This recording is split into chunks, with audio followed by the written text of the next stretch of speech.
Most hiccups will go away on their own. But in some cases, they can last for a while. And if you test one of those old wives' tales about stopping hiccups, say, getting someone to scare you, you're probably going to be disappointed. There are a few home remedies you can try. 1. Hold your breath and swallow 3 times. 2. Breathe into a paper bag. 3. Drink a glass of water quickly. 4. Swallow a teaspoon of sugar. 5. Pull on your tongue. 6. Gargle with water. If your hiccups last more than 2 days or are severe enough to interfere with eating, breathing, or sleeping, contact your doctor.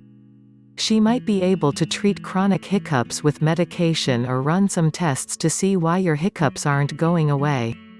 Talk to your doctor immediately if, along with hiccups, you have any kind of stomach pain, fever, shortness of breath, or vomiting, or if you cough up blood.